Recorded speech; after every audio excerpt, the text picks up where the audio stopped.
What kind of desperation drives starving men to stack the bodies of their fallen comrades, like sandbags, and crouch behind them for cover? The year is 1691. On a scorched hillside above the Danube River, in the heart of Ottoman Serbia, 33,000 Imperial soldiers are trapped. They have not eaten properly in weeks. Dysentery has hollowed out their ranks. Their boots are falling apart. And directly above them, on the fortified heights, 80,000 Ottoman soldiers are waiting. The math is simple. Nearly 3 enemies for every 1 Austrian. In 17th century warfare, those odds mean annihilation. But the Imperial army cannot retreat. The Ottomans have cut off the road to Vienna. The Danube blocks their escape to the east. They are pinned against the river with empty stomachs and loaded muskets. In a few hours, these desperate men will charge uphill into the teeth of the largest Ottoman army ever assembled in this theater of war.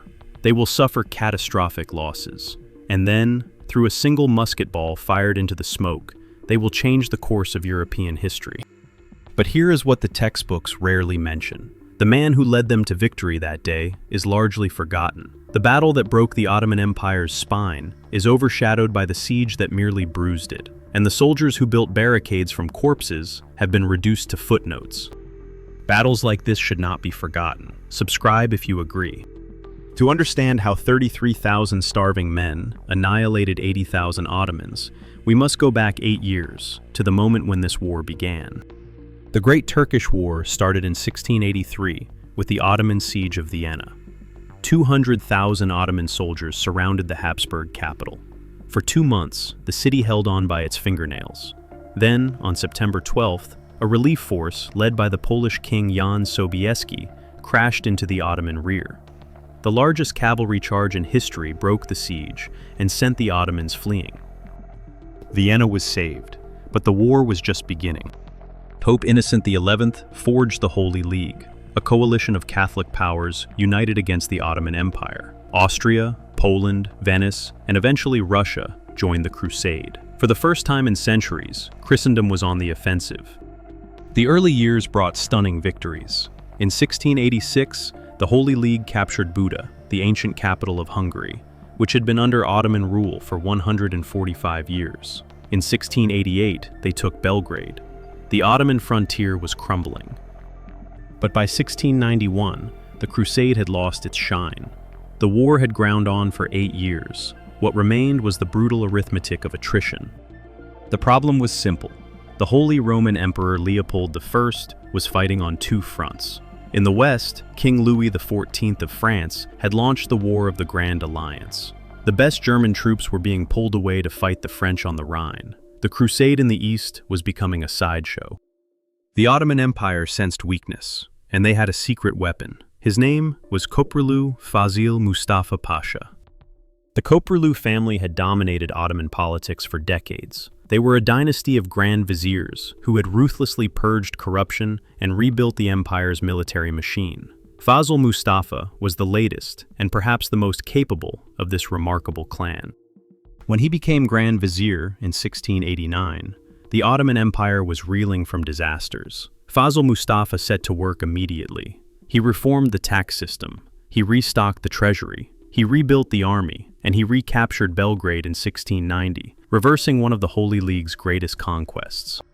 By the summer of 1691, Fazıl Mustafa commanded the most formidable Ottoman force in a generation, 80,000 men. 15,000 of them were janissaries, the elite household troops of the Sultan. These were not conscripts. They were lifelong professionals who regarded war as a holy vocation. They had been recruited as children, converted to Islam, and trained from boyhood in the arts of combat. They were the finest infantry in the world. Behind the janissaries came the Sipahi cavalry, the feudal knights of the Ottoman Empire, thousands of horsemen, sharpening their curved Khalij sabers. And circling the flanks were the Crimean Tatars, light cavalry raiders who could outride anything in Europe. Fazıl Mustafa looked at his roster and saw overwhelming superiority. He did not fear the Austrians. He intended to crush them. Standing in his way was a man called Turken Louis. Ludwig Wilhelm, Margrave of Baden-Baden, was born in Paris in 1655. His godfather was Louis XIV of France. But Ludwig Wilhelm would spend his entire military career fighting against French interests and Ottoman armies. That red jacket became his signature. The Ottomans called him the Red King because he wore it into every battle, making himself visible on the field. It was not vanity, it was a statement. Where the red jacket went, his men would follow. Ludwig Wilhelm was not a dashing cavalry hero. He was a mathematician of death. He viewed a battlefield as an equation of angles, trenches, and supply lines. He knew how to squeeze every ounce of value from a regiment. He was cautious, calculating, and dangerous when cornered. By the summer of 1691, Ludwig Wilhelm was fighting with both hands tied behind his back. The imperial court in Vienna had starved him of funds. His army was a shadow of what it should have been. He had 33,000 men under his command. Among them were 10,000 Serbian militiamen. These Serbs had their own reasons for fighting. The Ottomans had ruled their lands for centuries. They had watched their villages burn, their churches demolished, their families enslaved. They were not fighting for the Holy Roman Emperor. They were fighting for revenge. The rest of Ludwig Wilhelm's force consisted of German and Austrian infantry, Brandenburg and Saxon regiments, and a modest cavalry contingent. They were exhausted. They were sick. Many had not been paid in months. Their uniforms were rags. Their boots had no soles. But they were still alive, and Ludwig Wilhelm intended to keep them that way. The summer campaign began with a game of maneuver. Ludwig Wilhelm marched down the Danube, trying to provoke Fazıl Mustafa into a pitched battle. He wanted to fight on his own terms, in a fortified position where his disciplined infantry could maximize their firepower. Fazıl Mustafa was too smart to oblige. He knew that time was his ally. He refused to give Ludwig Wilhelm the battle he sought. Every time the imperial forces advanced, the Ottomans melted away, retreating just enough to draw the Austrians deeper into the scorched wasteland. The Ottomans burned the fields as they withdrew. They left nothing for the imperial foragers but ash and dust. It was a scorched earth policy executed with surgical precision.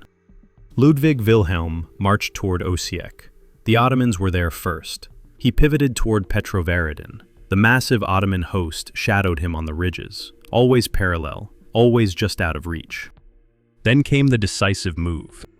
In a stroke of operational brilliance, Fazıl Mustafa stopped retreating. Under the cover of darkness, he swung his massive army around the imperial flank. It was a movement of terrifying speed for such a large force, 80,000 men repositioning overnight. When the sun rose on August 19th, the Austrians realized the horror of their position. The Ottomans were no longer in front of them. They were behind them, between them and Vienna. Ludwig Wilhelm had been outplayed. The Grand Vizier had maneuvered him into a death trap at a place called Slankamen. The terrain at Slankamen was a masterpiece of natural fortification. The Imperial left wing rested against the Danube River, a massive barrier that offered no escape. The right wing was hemmed in by deep ravines, and directly in front of them rose the Mahalavat's Ridge, a steep, imposing slope that looked down upon the Austrian army with contempt. Fazıl Mustafa had occupied the high ground. His engineers had worked through the night, throwing up earthworks bristling with 158 pieces of heavy artillery. Behind those earthen walls stood the janissaries, their muskets rested and ready. The geography of Slankamen created a tactical anomaly. The larger army was defending. The smaller, starving army would have to attack, uphill, into the teeth of the finest infantry in the world. But the trap had another dimension. Ludwig Wilhelm's supply lines were severed. The grain wagons were empty. The road to Vienna was blocked. No food would be coming, no ammunition, no fresh recruits. The soldiers looked at their commanders. They had perhaps 2 days before starvation would make them too weak to fight. Panic began to simmer in the ranks. Rumors spread that Vienna had abandoned them. Men boiled the leather of their boots for sustenance. They chewed grass to silence the gnawing pain in their stomachs. Ludwig Wilhelm watched his men with cold calculation. He saw the hollow eyes, the trembling hands. He knew the mathematics of desperation. If he waited 2 more days, he would not have an army to lead. He would have a graveyard. The passive approach was no longer an option. The hunger had simplified the equation to a brutal binary. Attack the superior force and likely die, or stay in place and definitely starve. Ludwig Wilhelm chose to attack. The Council of War on the morning of August 19th was brief. There were no long speeches, no debates about glory. The The commanders gathered on horseback, staring up at the Ottoman positions. The heat was already brutal. Ludwig Wilhelm laid out his plan. It was a scheme born of absolute necessity, defying every conventional rule of military tactics. Standard doctrine dictates that you never attack a fortified enemy uphill, especially when outnumbered, but there was no standard option left. The plan relied on complex coordination. The Imperial center would hold the line and draw Ottoman fire. Meanwhile, the left wing would undertake the main assault, scaling the steepest part of the ridge to smash into the Ottoman right. It was a diversionary assault designed to force Fazıl Mustafa to commit his reserves early. If it worked, it might create an opening. If it failed, the entire army would be pushed into the Danube. The orders went down the line. Sergeants moved among the men, kicking awake those who had collapsed from exhaustion. Priests offered hasty absolutions. There was a shift in the atmosphere. The passive suffering of the last few weeks evaporated. It was replaced by something harder, something colder. They were no longer starving victims. They were soldiers again. They checked their flintlocks. They tightened their belts. They looked up at the ridge where death was waiting. Around noon, the drums began to beat. The sound rolled across the valley, a slow, rhythmic pounding that echoed off the hills. 33,000 men stepped forward as one, leaving the safety of their camp behind. They walked into the kill zone. Above them, the Ottoman cannons roared to life. White puffs of smoke blossomed along the ridge, followed seconds later by the tearing sound of iron balls plowing through human ranks. Men fell. The lines closed. The survivors kept walking. The order for the main assault came at 3 in the afternoon. The heat was at its peak. The Imperial left wing stepped off into the tall grass. Almost immediately, the plan collided with reality. The slope was not a gentle rise. It was a rugged, broken incline, cut by deep ravines and covered in slippery scrub. As the soldiers began to climb, their neat lines dissolved. Men stumbled, slid, and cursed. Their heavy muskets acted as dead weights, pulling them back down the slope. Waiting for them at the top were the janissaries. The ridge erupted. The Ottoman infantry did not fire in rigid mechanical volleys. They fired at will, a rolling, continuous thunder that targeted individual officers and standard-bearers. The effect was devastating. The Imperial soldiers, out of breath and disorganized from the climb, walked into a wall of lead. The janissaries unleashed grenades too. They hurled ceramic and glass spheres filled with black powder down the slope. These primitive explosives tumbled through the grass and detonated among the clustered Austrian ranks, sending shrapnel slicing through legs and torsos. The Imperial advance stalled. The momentum shattered against the sheer volume of Ottoman firepower. Officers waved their swords in the smoke, screaming for their men to push forward. They tried. They clawed their way up a few more yards, firing blindly into the earthworks above. But for every step they took, 3 men fell. Smoke from thousands of black powder weapons settled in the valley, blinding the commanders. No one could see the flags. No one could hear the bugles. The discipline of the Imperial left wing began to crack. Units mixed together in the confusion. Officers lost their companies.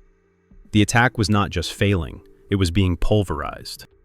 High on the ridge, Grand Vizier Fazıl Mustafa watched the Austrian attack crumble through the smoke. He saw the Imperial lines waver. He saw men bunching together in terror. This was the moment every commander waits for. The enemy was unbalanced, overextended, and bleeding. Fazıl Mustafa did not want merely to repel them. He wanted to bury them. He gave the signal for the killing blow. From the flanks of the Ottoman position, the ground began to tremble. It started as a low rumble and grew into a deafening roar. The Sipahi cavalry surged forward. Thousands of horsemen crested the ridge and poured down the slope like a landslide of steel and flesh. A cavalry charge on flat ground is terrifying. A cavalry charge sweeping downhill is unstoppable. The Sipahis crashed into the exposed flanks of the wavering Imperial infantry with the force of a tidal wave. The collision was horrific. Austrian musketeers, already exhausted from the climb, were trampled under hooves or cut down by the curved sabers of the Ottoman riders. The Imperial left wing did not just break, it shattered. Panic is contagious. Men threw down their weapons and ran, sliding back down the muddy slope. The Ottoman cavalry pursued them relentlessly, driving them toward the river. The Danube, once a serene backdrop, now looked like a watery grave. In the center, the situation was critical. The entire Imperial army was minutes away from total annihilation. But amidst the chaos, one unit stood like a breakwater in a storm. The Brandenburg and Saxon troops refused to run. While the units around them dissolved, these German regiments held their ground. They formed tight defensive clusters, bristling with pikes and bayonets. They fired disciplined volleys into the swirling mass of Ottoman cavalry, turning their immediate vicinity into a wall of dead horses and men. It was medieval brutality clashing with modern discipline. The Sepahis swarmed around these islands of resistance, slashing and hacking. But the German squares held. Their stubbornness bought Ludwig Wilhelm a handful of precious minutes. The Turken Louis saw his army disintegrating. He saw the Sepahis cutting through his lines. He knew that tactics were no longer relevant. Maps were useless. Strategy was dead. The battle had devolved into a brawl. Ludwig Wilhelm had one card left to play: himself. He stripped away the veneer of the cautious mathematician. He grabbed the reins of his horse. He drew his sword, and he rode to the front of his final cavalry reserves. Legend says he threw off his hat so his men could see his face. The red jacket was already visible across the battlefield. Now they could see his expression too. It was not fear. It was not hope. It was pure, cold determination. With a roar that rivaled the thunder of the cannons, Ludwig Wilhelm led the countercharge. It was not a graceful maneuver. It was a collision of desperation. The Imperial cavalry slammed into the flank of the Ottoman drive, momentarily checking their momentum. But courage alone is rarely enough to overcome odds of 3-1. The Austrians needed a miracle. And in the chaotic lottery of black powder warfare, they got one. High on the ridge, amidst the swirling smoke, Grand Vizier Köprülü Fazıl Mustafa Pasha was urging his men forward. He was not a general who led from the rear. He was in the thick of the action, believing his presence was the talisman that guaranteed victory. He was the heartbeat of the Ottoman army. And then, in a fraction of a second, that heart stopped. A single musket ball, history does not record who fired it, tore through the air. It struck the Grand Vizier in the forehead. He fell from his horse. He was dead before he hit the ground. In a modern army, the death of a general is a tragedy, but the chain of command remains intact. Subordinates step up. The machine keeps grinding. But the Ottoman military machine of 1691 was different. Power was absolute and hyper-centralized. The soldiers were not just fighting for the Sultan. They were fighting for Fazıl Mustafa, the man who paid them, the man who promoted them, the man whose personal banner represented the will of God on that field. When the news of his death rippled through the ranks, it did not just lower morale, it severed the army's nervous system. The Janissaries froze. These were the most disciplined soldiers in the world, the men who had been slaughtering Austrians all afternoon. Now they stood, paralyzed. Without the brain to direct the limbs, the massive body of the army began to thrash uncontrollably. The attack stopped dead. Confusion replaced aggression. The Sepahis looked at the command tent and saw no orders coming. The drums fell silent. The chain of command had disintegrated in an instant. Ludwig Wilhelm, covered in dust and blood, felt the change in the air pressure. The resistance in front of him suddenly went slack. Something had shifted. He did not know what had happened on the ridge, but he sensed the paralysis. The fox did not hesitate. He ordered a general advance.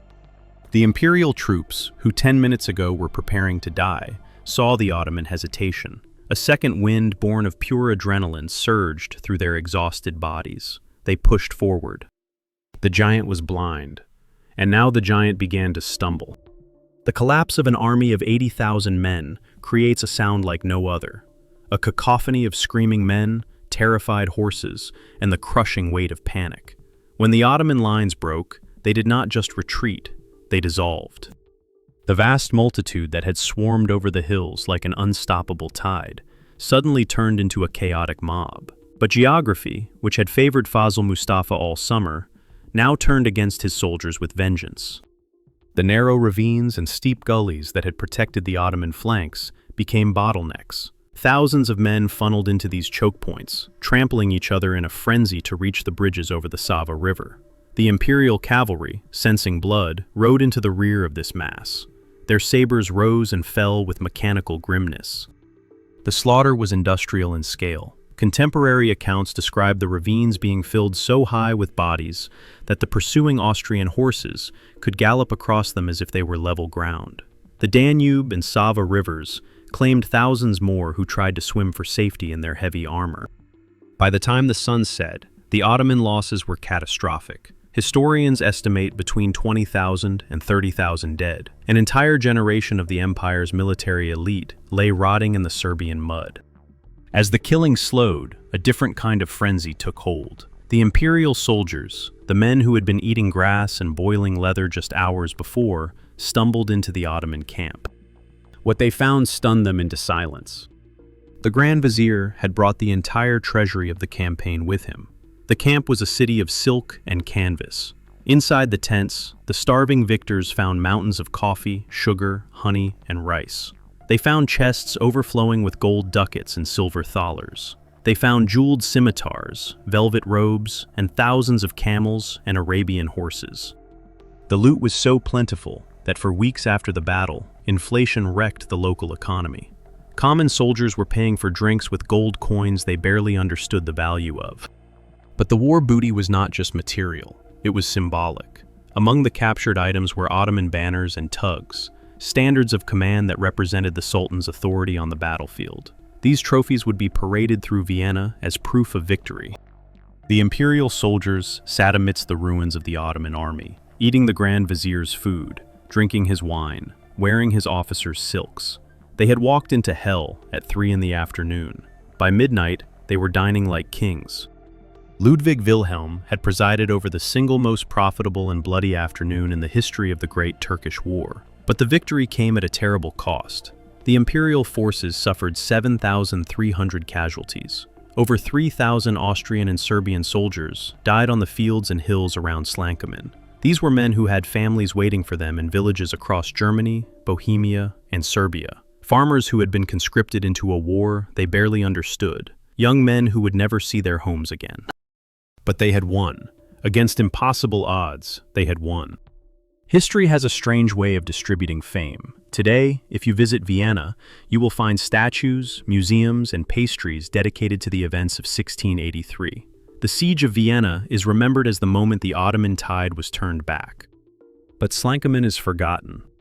If you look at the cold, hard data of military history, Vienna was merely a reprieve. It was the Battle of Slankamen that actually broke the spine of the Ottoman Empire in Europe. While Vienna stopped an invasion, Slankamen annihilated the army capable of launching another one. The destruction of the Grand Vizier's army was total. The Ottomans lost their best infantry, their most experienced commanders, and their entire artillery train. It took them years to rebuild even a fraction of that strength. This victory allowed the Habsburgs to consolidate their hold on Hungary, Croatia, and Transylvania. It changed the map of the Balkans forever. The ripple effects of that bloody afternoon on the Danube led directly to the Treaty of Karlowitz in 1699. For the first time in centuries, the Ottoman Empire signed a treaty as a defeated power. They ceded Hungary, Transylvania, Croatia, and Slavonia to the Habsburgs. They gave up Podolia to Poland and the Morea to Venice. It was the first major territorial loss in Ottoman history, reversing almost 3 centuries of expansion. The Great Turkish War, which had consumed a generation of young men, finally ended. The Ottoman threat to Central Europe was effectively extinguished, not by the walls of a city, but by the desperate charge of starving men on a Serbian hillside. As for Ludwig Wilhelm, the fox found his victory bitter. He returned to Vienna a hero, but his fame was soon eclipsed by younger, more flamboyant commanders. History often prefers the dashing cavalryman to the methodical defensive genius. Ludwig Wilhelm continued to serve the empire. He fought in the War of the Spanish Succession. At the Battle of Schellenberg in 1704, he suffered a wound that would never fully heal. He died on January 4th, 1707, at the age of 51.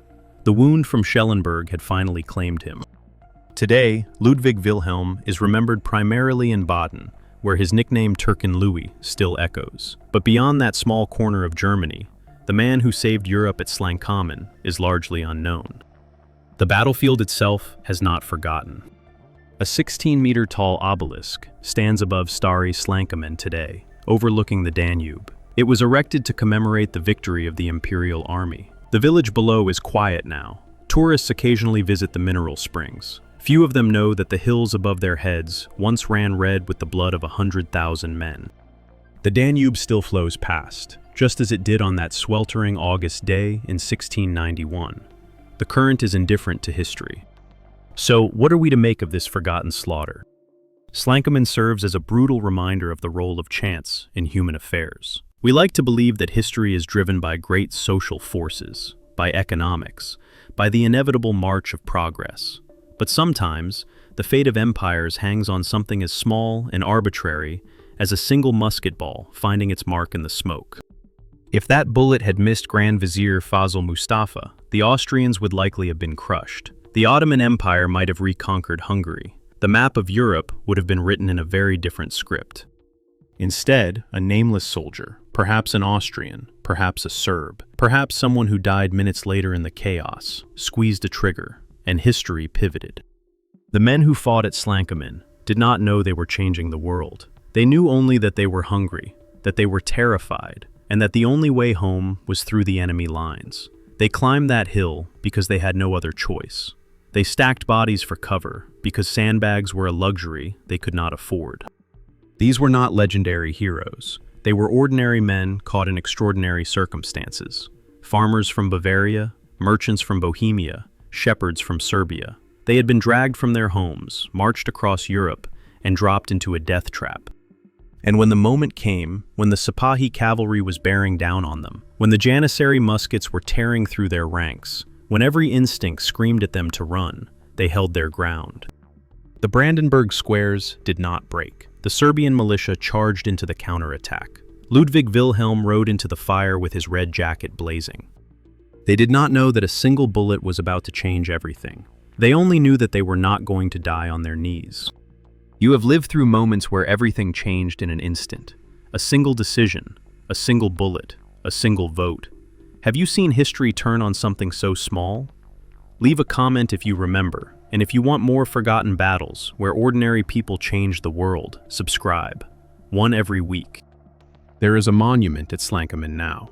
It stands on the ridge where the Grand Vizier fell. On clear days, you can see the confluence of the Tisza and the Danube below, the same rivers that trapped the Imperial army 335 years ago.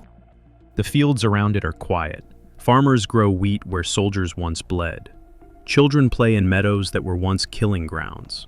The only sounds are the wind through the grass and the distant barking of dogs. But if you stand very still, and if you listen very carefully, you can almost hear it. The drums, the muskets, the screaming of horses, the thunder of 33,000 desperate men charging uphill into history. They did not fight for glory. They fought because they had no choice. And somehow, against all odds, they won. The Danube keeps flowing, the wheat keeps growing, and every spring, wildflowers bloom on the ridge where an empire fell.